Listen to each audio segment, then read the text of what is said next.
देखो बेटे, आज हम जो चैप्टर स्टार्ट करने जा रहे हैं वो है हमारा on the face of it. इस चैप्टर को समझने के लिए ज़रूरी है कि हम सब हमारी जो सोसाइटी है उनके सर्कमस्टांसेस को जो है समझें कि वो क्या कहते हैं और क्या जो है नहीं कहते। देखिए, हमारी जो सोसाइटी है उसमें क्या है, there are two types of persons. हमारी ये जो सोसाइटी है इसमें जो है आपको दो टाइप के पर्सन्स जो है देखने को मिलते हैं। एक तो नॉर्मल पर्सन्स हैं, जैसे आप मैं हम सब नॉर्मल जो है पर्सन्स हैं। दूसरे हमारे होते हैं हैंडीकैप्ड पर्सन्स। बेटे, हैंडीकैप्ड पर्सन से मेरा मतलब उन लोगों से है, कोई ब्लाइंड है, कोई डेफ एंड डम्ब है, कोई लेम है, मतलब कोई भी फिजिकली प्रॉब्लम जो है उसको हम क्या कहते हैं, हैंडीकैप्ड पर्सन्स का नाम जो है दिया जाता है। हैंडीकैप्ड पर्सन्स के प्रति हमारी सोसाइटी का जो एटीट्यूड है वो हमेशा से क्या रहा है, एक नेगेटिव एटीट्यूड जो है रहा है। हमें ये लगता है कि ये जो हैंडीकैप्ड पर्सन्स हैं are unable to do any job, भाई ये कुछ भी जो है मतलब कि नहीं कर सकते। इवन जब हमारी सोसाइटी स्टेबल नहीं थी बेटे, और उस स्टेज पे क्या होता था, जब घर में किसी हैंडीकैप बच्चे का जन्म होता था तो लोग क्या करते थे, उसे किसी मिट्टी के बर्तन में डालना या किसी टोकरी में डाल के उसे पानी में जो है बहा करके जो है आ जाते थे, उसे मरने के लिए जो है मतलब कि छोड़ दिया जाता था। लेकिन इसका मतलब कहीं पर भी ये नहीं है कि हमारे जो एंसेस्टर्स थे वो मर्सीलेस थे, ऐसा कुछ नहीं था। उस समय दिक्कत क्या थी कि उस समय हमारी जो सोसाइटी थी वो स्टेबल नहीं थी, and they had to move from one place to another. उन्हें क्या था, एक जगह से दूसरी जगह कॉन्टीन्यूसली मूव जो है करना पड़ता था।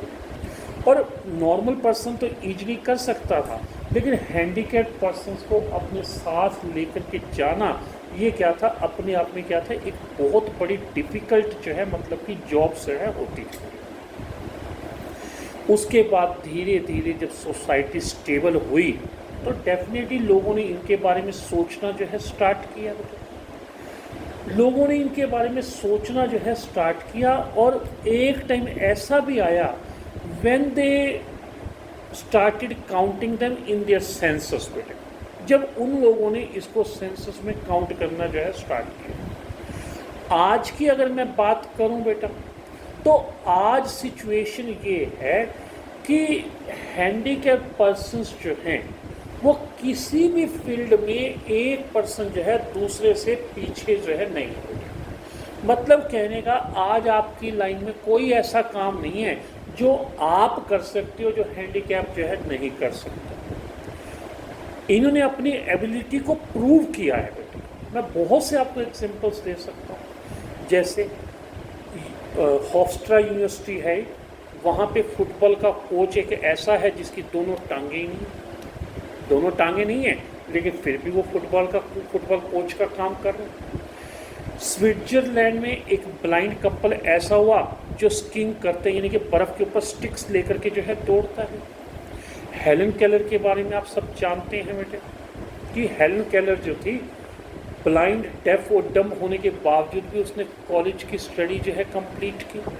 इसके अलावा जो है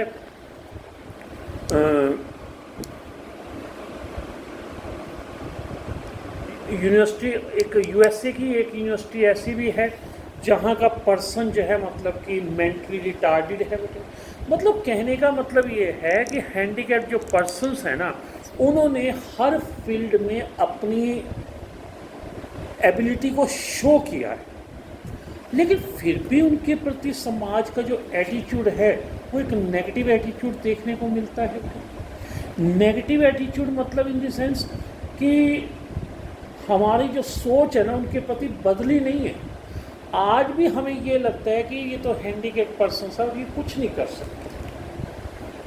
फॉर एग्जांपल, एक छोटा सा मैं एग्जांपल देता हूँ आपको। मान लीजिए घर में दो बच्चे, एक नॉर्मल बच्चा है जो अच्छी तरह चल सकता है, दौड़ सकता है, किसी को कोई दिक्कत नहीं है। वो भागते भागते गिर गए, मदर क्या कहेगी, अरे कोई बात नहीं बेटा, कीड़ी मर के उठ जा, अपने आप सही हो जाएगा। ये नॉर्मल बच्चे के प्रति एटीट्यूड है। और यही बच्चा मान लो हैंडीकैप्ड है, बच्चे की टांग में कुछ प्रॉब्लम है, भागते भागते वो भी गिर जाता है। मदर क्या कहेगी, बेटे तुझे कितनी बार समझाया है कि तू यहीं बैठा रहे, ना तूने कहीं जाना, ना उठना, ना खाना, ना पीना, जो भी है मैं तेरी यहाँ पे तेरी सेवा कर दूँगा, बेटे ऐसे भागना नहीं है तूने। अब ये जो डिफरेंस ऑफ एटीट्यूड है, ये क्या करता है, उनकी कंडीशन को मिजरेबल बनाता है, उनकी कंडीशन को सुधारता नहीं है। एक छोटा सा एग्जांपल और देखिए, आप पुल के ऊपर एक लड़का बाइक चला, या दो बच्चे पैदल चले जा रहे हैं, दोनों यंग हैं, एक लड़का जो है गिर गया, पहले नॉर्मल लड़का गिरता है, लोगों का एटीट्यूड क्या होगा, ये पक्का इसका ध्यान इधर उधर देख रहा होगा तभी नीचे गिरेगी, ठीक है। ये तो हुआ नॉर्मल बच्चे के प्रति एटीट्यूड।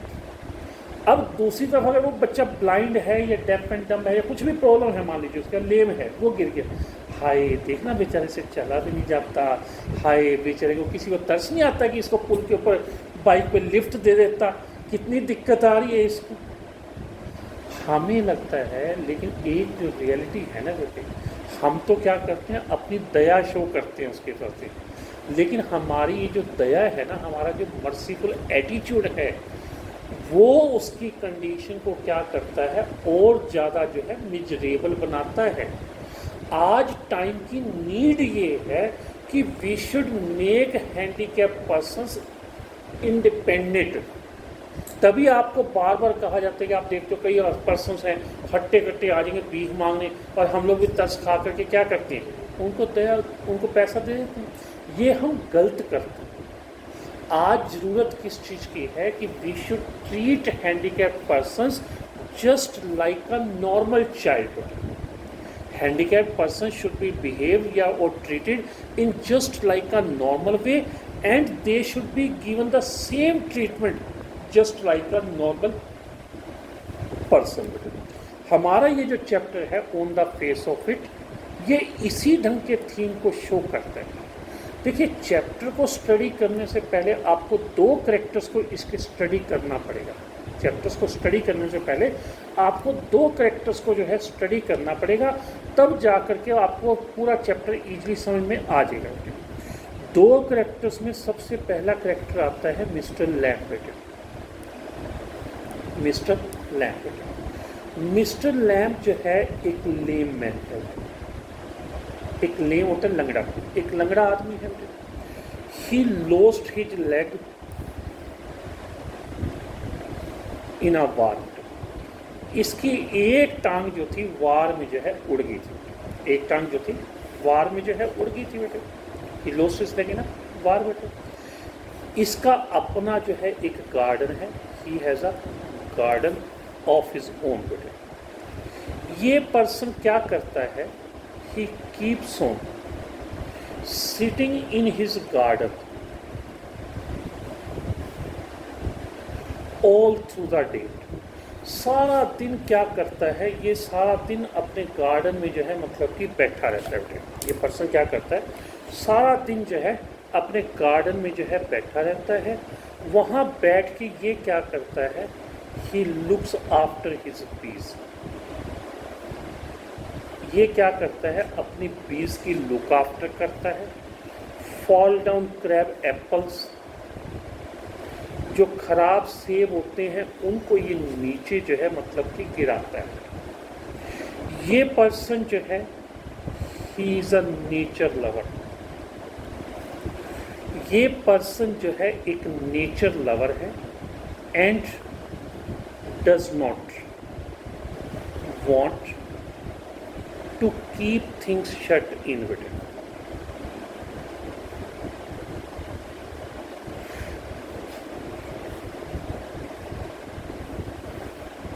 चीज़ों को कैद करके रखना इसे अच्छा नहीं लगता। He likes natural light. इसे जो है नेचुरल लाइट जो है ज़्यादा अच्छी लगती है, और इसी वजह से क्या है, he has no curtains in his house। इसी वजह से क्या है, आज इसके घर पर जो है कर्टेंस नहीं है बेटे।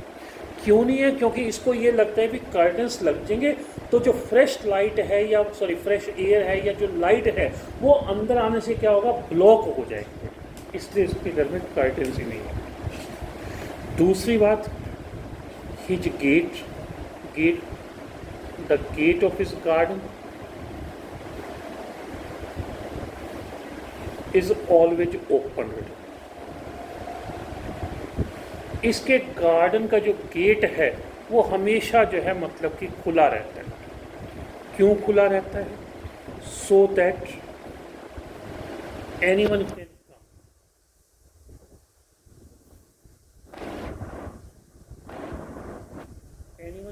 कम टू हिज गार्डन, ताकि कोई भी पर्सन कभी भी इसके गार्डन में जो है एंट्री जो है कर सके एंड टॉक टू देम, और ये उनसे बातचीत जो है मतलब कि कर सके। लेकिन प्रॉब्लम क्या है, बट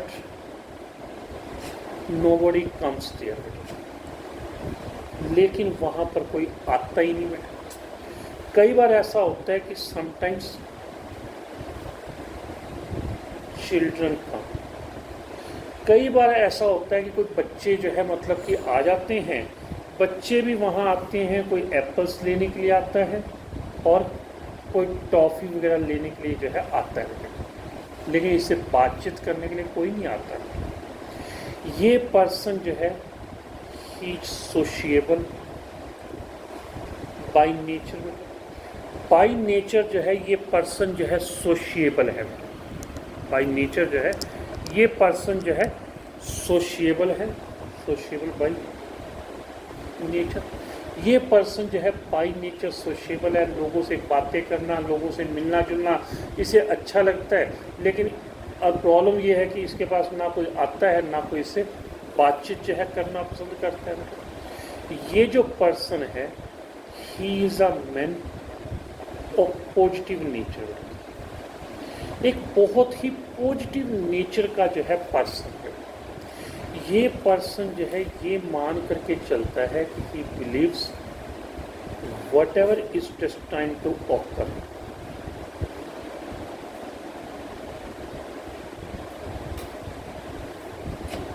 दैट विल ऑकर।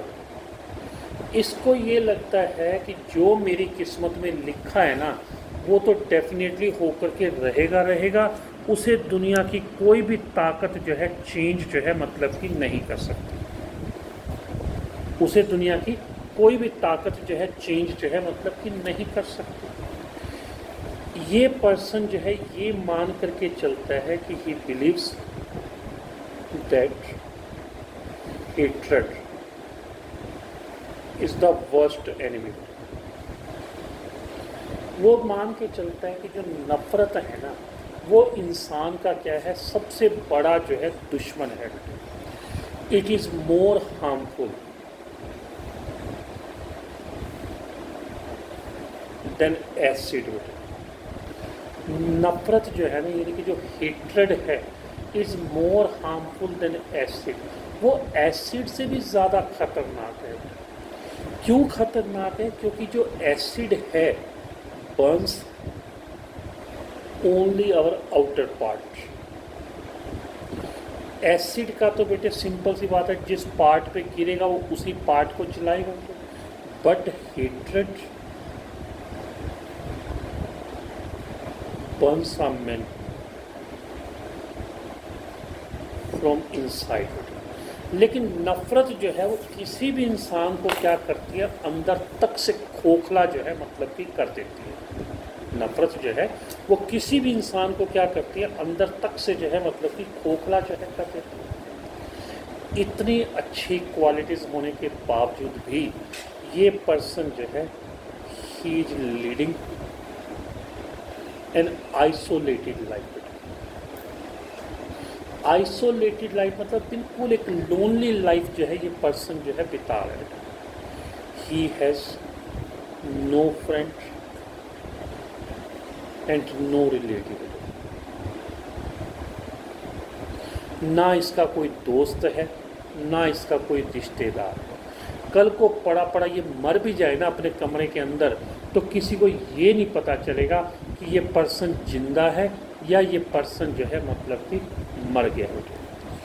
फिर टाइम कैसे काटता है, सारा दिन ये क्या करता है, ही बता दी मैंने कि नहीं, he keeps on sitting in his garden. बेटे सारा दिन अपने गार्डन में बैठा रहेगा, he keeps on sitting in his garden.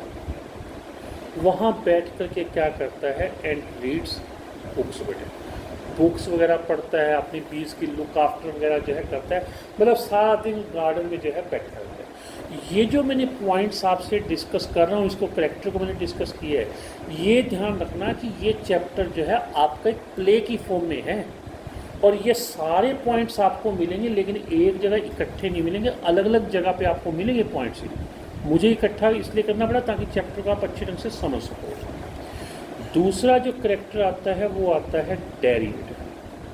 Dairy dairy जो है अ यंग बॉय ऑफ 14 है। डैरी जो है एक यंग बॉय ऑफ 14 है। His half face is burned. इसके चेहरे का आधा हिस्सा जो है, एक पार्ट जो है वो जला हुआ है ड्यू टू एसिड। बेटा एसिड इसके फेस पे गिर गया था, जिसकी वजह से क्या था, इसके चेहरे का एक पार्ट जो है मतलब कि जल गया था। ये लड़का जो है he is a boy of negative nature. ये लड़का जो है एक नेगेटिव नेचर का जो है लड़का है, एंड अवॉइड्स मीटिंग पीपल। और कोशिश ये करता है कि लोगों से इसकी मुलाकात ना हो। क्यों? उसको डर लगता है, ही फियर्स या he feels whenever he meets people, whenever he meets people they will talk about his face। इसको ये लगता है कि जब वो लोगों से मिलेगा ना, तो definitely they will talk about his face. वो उसके फेस को लेकर के बातचीत करेंगे। क्या बातचीत करेंगे? व्हाट एन अगली फेस, कि देखना इसका फेस जो है कितना भद्दा फेस है। We have never seen such a face. हमने तो कभी इस ढंग का चेहरा जो है देखा ही नहीं। अब नॉर्मली ये आदत जो है लेडीज़ में ज़्यादा देखने को जो है मिलती है बेटा। अब होता क्या है कि मिस्टर लैम्ब क्या है, पॉजिटिव नेचर का है, और डैरी किस नेचर का है, नेगेटिव नेचर का है। तो हमारी जो स्टोरी है वो इस पॉइंट पे मूव करेगी। The story moves on the point. Story इस पॉइंट पे मूव करती है कि how dairy comes in contact with nature, कि डैरी जो है मिस्टर लैम्ब के कांटेक्ट में कैसे जो है आता है। How dairy comes in contact with mister lamb, कि डैरी किस ढंग से मिस्टर लैम्ब के कांटेक्ट में आता है, and how his attitude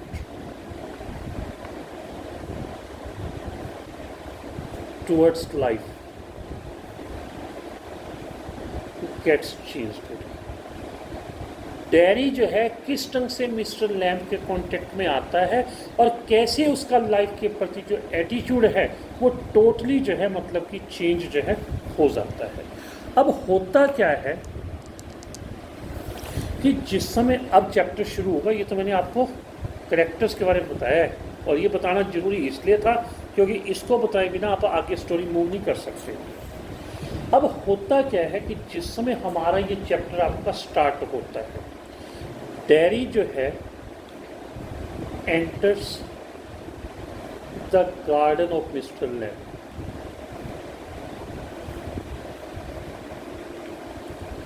dairy जो है मिस्टर लैम्ब के गार्डन में एंट्री करता है बाय क्रॉसिंग द फेंस। वो एंट्री करता है, दीवार कूद करके एंट्री करता है। गेट खुला है लेकिन ये गेट से नहीं आता। क्यों नहीं आता? क्योंकि डर लगता है कि कोई देख लेगा उसे। और एंट्री करने की एक वजह और भी थी कि as he likes the garden, इसको भी गार्डन अच्छा लगता है और इसीलिए पर्सनली गार्डन में जो है आया था। वहाँ ये सोच करके आया था, thinking that there is no one inside the garden. ये सोच करके गार्डन में आया था कि गार्डन के अंदर तो कोई भी जो है मतलब कि नहीं है, गार्डन के अंदर तो कोई भी नहीं है, ये सोच करके आया था। लेकिन but he gets frightened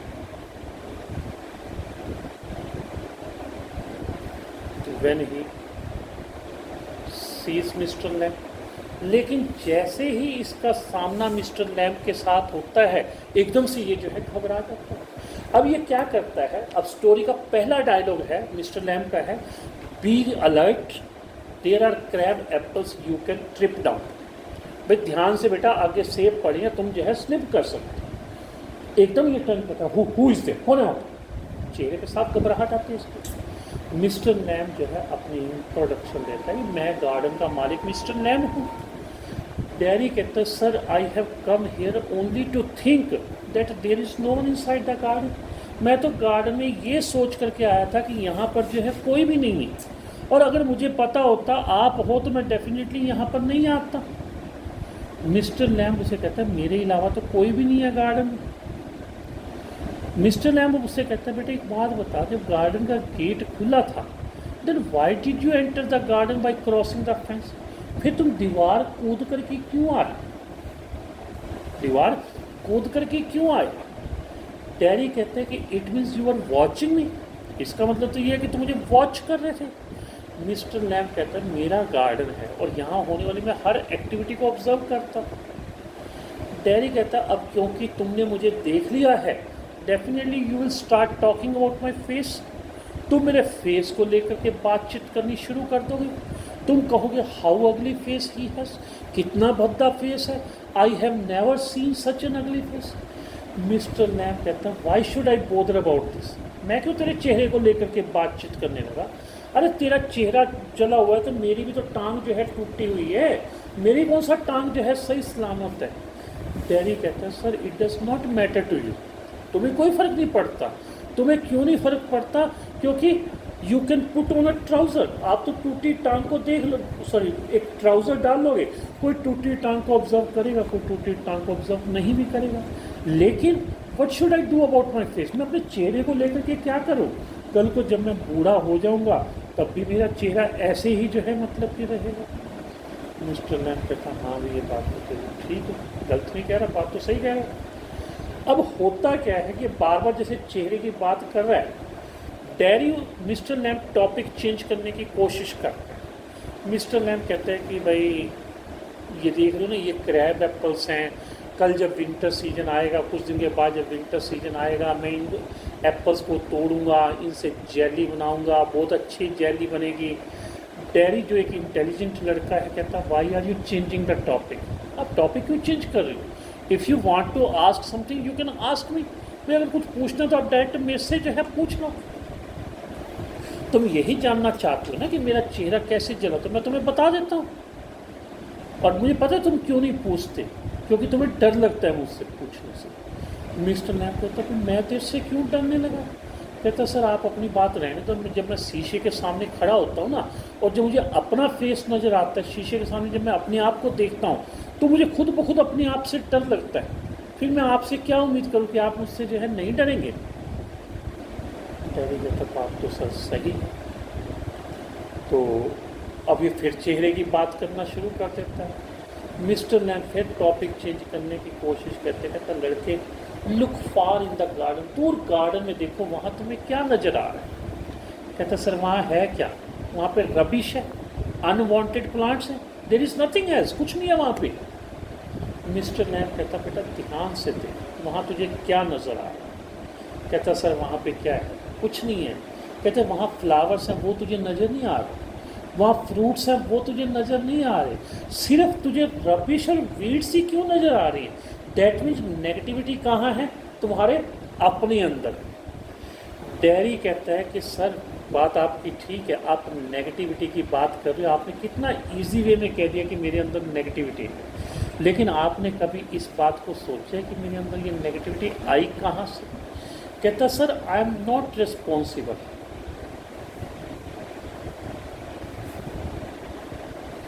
for my negative attitude. कहता मेरा एटीट्यूड अगर आज नेगेटिव है ना, फॉर माई नेगेटिव एटीट्यूड के लिए मैं खुद जिम्मेदार नहीं हूँ, जिम्मेदार हैं आप लोग, आपकी सोसाइटी, मेरे पेरेंट्स जिम्मेदार हैं। मुझे पता है सर मेरे साथ किस किस ढंग का बिहेव जो है होता है, वो किस किस ढंग का बिहेव होता है वो कल डिस्कस करें। आया कुछ समझ आता?